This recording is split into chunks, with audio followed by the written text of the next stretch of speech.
Maka itu semua diatur dalam agama kita. Contoh kecilnya saja kaum muslimin, tatkala kita hendak memasuki masjid, ada adabnya, ada aturannya, dan ada doa yang mesti kita penuhi. Begitupun halnya, tatkala kita hendak memasuki kamar mandi atau WC, ada adabnya, ada aturannya, ada doa yang mesti kita penuhi. Kita tahu, namun kita sering abai untuk melaksanakannya. سبح اسم ربك الأعلى الذي خلق فسوى. Alhamdulillah, alhamdulillahil ahad samad, alladzi lam yalid wa lam yulad wa lam yakul lahu kufuwan ahad. Haqqul lahu an tuhmad wa haqqul lahu an tu'bad. Asyhadu an la ilaha illallah wahdahu la syarikalah, alladzi la yukhliful mi'ad. Wa asyhadu anna Muhammadan abduhu wa rasuluh khairul ibad. Allahumma fasalli wa sallim wa barik ala sayyidina wa habibina wa syafi'ina wa maulana Muhammad wa ala alihi wa ashabihi al-awtad wa man tabi'ahum bi ihsanin ila yaumil ma'ad. Amma ba'd, faya ibadallah, usi nafsi wa iyyakum bitaqwallah, faqad fazal muttaqun, fala tamutunna illa wa antum muslimun. Qala Allah Ta'ala fil Qur'anil Karim, a'udzu billahi minasy syaithanir rajim. Ya ayyuhalladzina amanu taqullaha haqqa tuqatih wa la tamutunna illa wa antum muslimun. Wa qala ya ayyuhalladzina amanu taqullaha wa qulu qawlan sadida yuslih lakum a'malakum wa yaghfir lakum dhunubakum wa may yuti'illaha wa rasulahu faqad faza fawzan azima. Ma'asyiral muslimin rahimani wa rahimakumullah. Alhamdulillah, bersyukur kita kepada Allah karena di antara sekian banyak hamba Allah yang tengah sibuk dengan aktivitas duniawinya, kita yang berhadir di masjid ini adalah hamba yang senantiasa terpilih oleh Allah untuk selalu diringankan langkahnya, dilembutkan hatinya, dikuatkan imannya, disehatkan jiwa dan raganya untuk hadir memenuhi undangan Allah, yakninya menunaikan ibadah Jumat.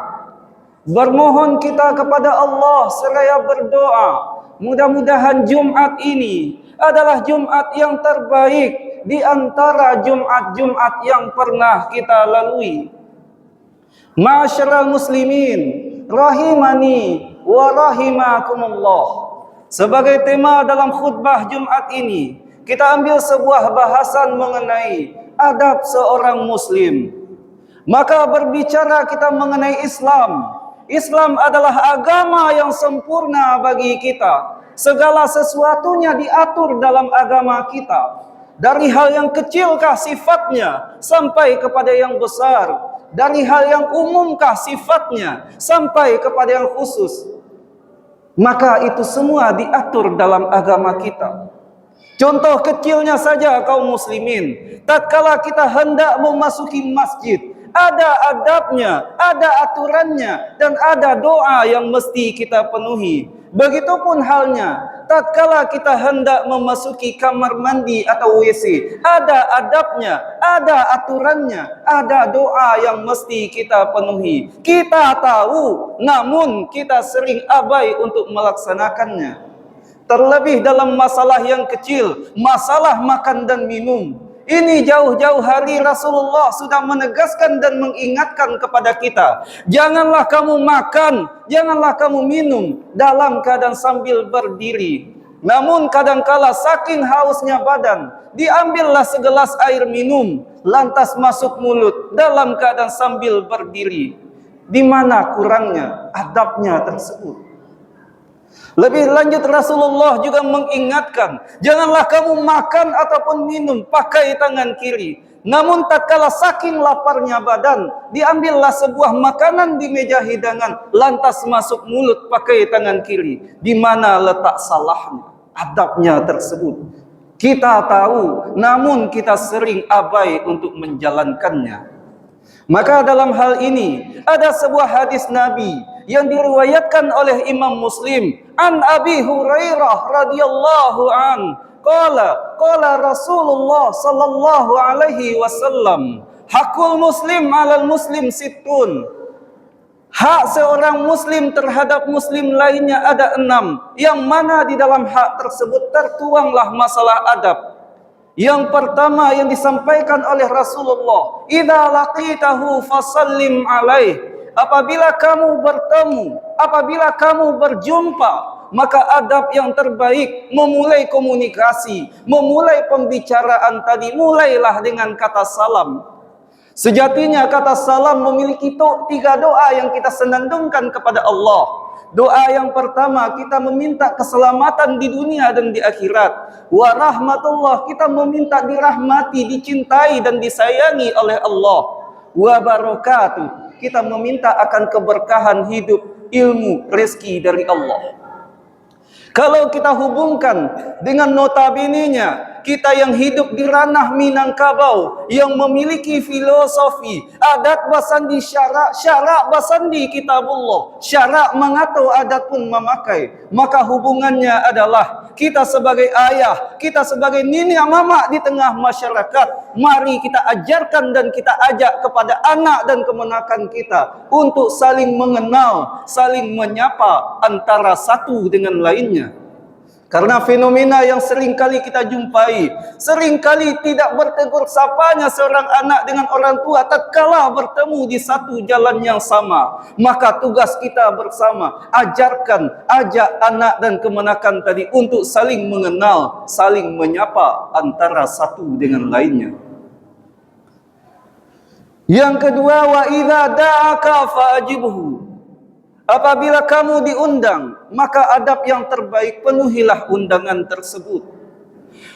Masalah undang-mengundang terbagi menjadi 2. Undangan pertama langsung dari Allah kepada manusia, yakninya dalam lingkup hablum minallah.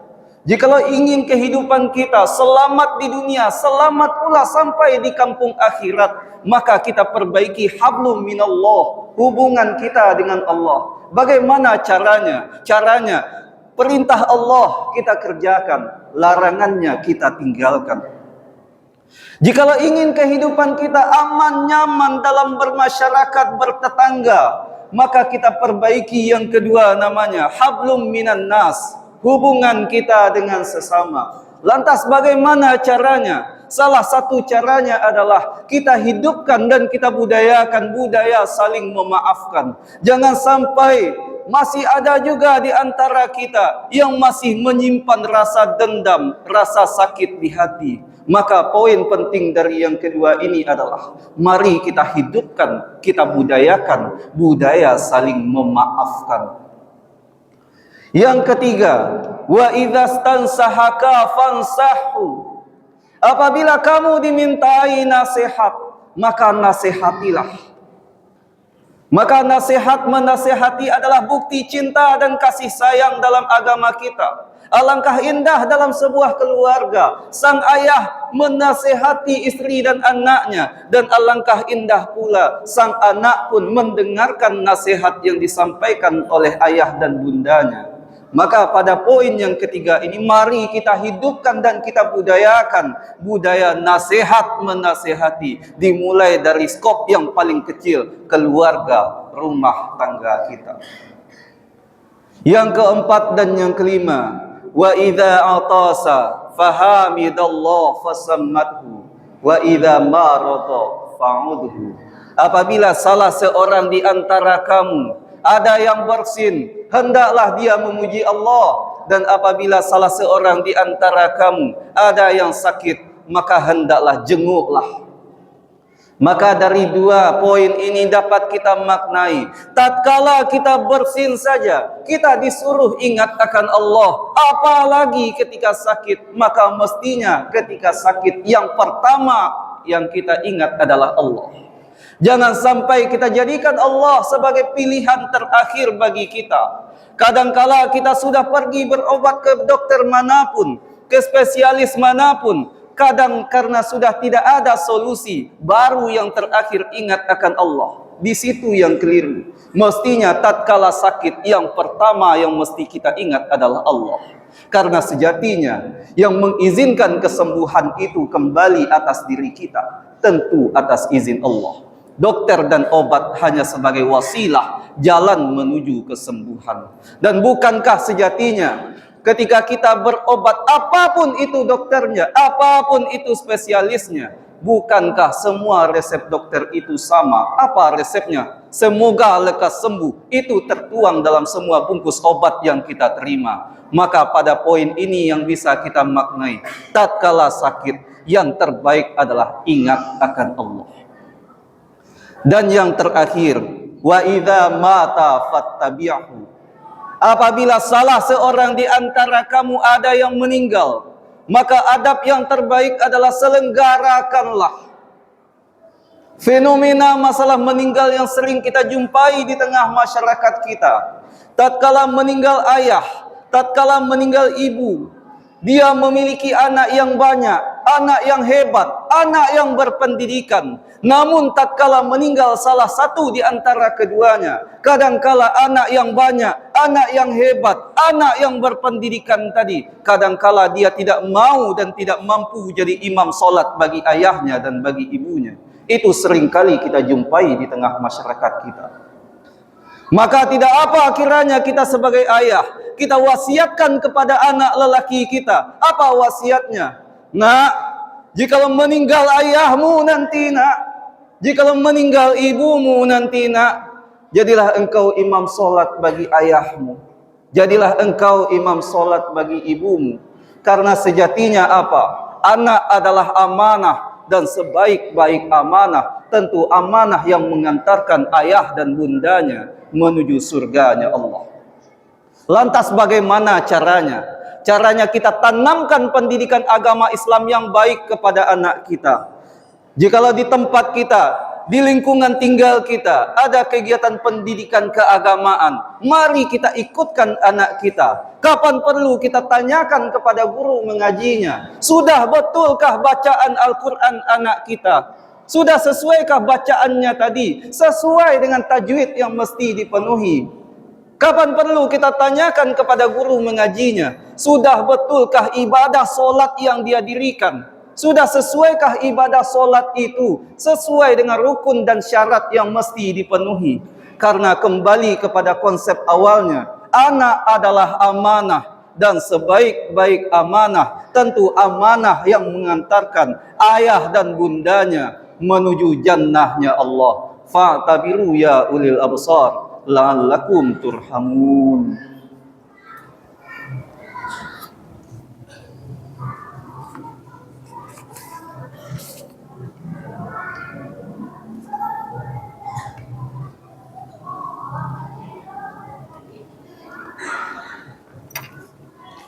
Alhamdulillah. Alhamdulillahilladzi anzalal Qur'an hudal linnas wa bayyinatin minal huda wal furqan. Asyhadu an la ilaha illallah wahdahu la syarikalah wa asyhadu anna Muhammadan abduhu wa rasuluh sallallahu alaihi wasallam la nabiyya ba'da amma ba'd. Faya ibadallah usi nafsi wa iyyakum bitaqwallah faqad fazal muttaqun fala tamutunna illa wa antum muslimun. Qala Allah ta'ala fil Qur'anil Karim wal 'asr innal insana lafi khusr إلا الذين آمنوا وعملوا الصالحات وتواصوا بالحق وتواصوا بالصبر إن الله وملائكته يصلون على النبي يا أيها الذين آمنوا صلوا عليه وسلموا تسليما اللهم صل على محمد وعلى آل محمد كما صليت على إبراهيم وعلى آل إبراهيم وبارك على محمد وعلى آل محمد كما باركت على إبراهيم وعلى آل إبراهيم في العالمين إنك حميد مجيد اللهم اغفر للمسلمين والمسلمات والمؤمنين والمؤمنات والأحياء منهم والأموات في البر والبحر برحمتك يا أرحم الراحمين اللهم اغفر لنا ذنوبنا ولوالدينا وارحمهم كما ربونا صغارا اللهم ربنا لا تدع لنا في مقامنا هذا وفي كل مقام ذنبا إلا غفرته. Duhai Allah, kami bermohon kepadamu, jika di waktu Jumat ini ada di antara kami yang datang membawa lumuran dosa, maka mohon kepadamu ya Rabb, sentuh hatinya, sentuh jiwanya, jangan sampai dia meninggalkan masjid ini ya Allah, kecuali jika engkau telah mengampunkan dosa-dosanya. Allahumma wala hamman illa farajtah, Allahumma ya Allah wa asran illa yasartah. Ya Allah, jika ada yang datang ke waktu Jumat ini dengan membawa kesulitan dalam hidupnya, di rumah tangganya, pekerjaannya, kehidupan sosialnya, maka mohon ya Rabb, jangan biarkan dia meninggalkan Jumat ini ya Allah, kecuali jika engkau telah mudahkan segala urusan kehidupannya. Allahumma ya Allah, asdah walana ma yuqribu ilaika ya Rabbal alamin. In kana wahlum minna fi hadzal masjid ba'idan anka faqad qaribhu ilaika ya Rabbal alamin. Duhai Allah, mohon perbaiki keadaan kami ya Allah kepada keadaan yang lebih mendekatkan kami kepadamu. Jika di Jumat ini ada di antara kami yang masih jauh darimu ya Allah, jauh dari menunaikan solat, abai dari Al-Quran, sering berbuat maksiat, maka mohon ya Allah, sentuh kelembutan hatinya, sentuh jiwanya ya Allah. Jangan sampai engkau wafatkan dia ya Allah, kecuali hari ini telah engkau terima taubatnya ya Rabbal alamin. Rabbana atina fid dunya hasanah wa fil akhirati hasanah wa qina adzabannar. Ibadallah, innallaha ya'muru bil adli wal ihsan wa ita'i dzil qurba wa yanha 'anil fahsya'i wal munkar wal baghi ya'idzukum la'allakum tadhakkarun. Wa la dzikrullahi akbar.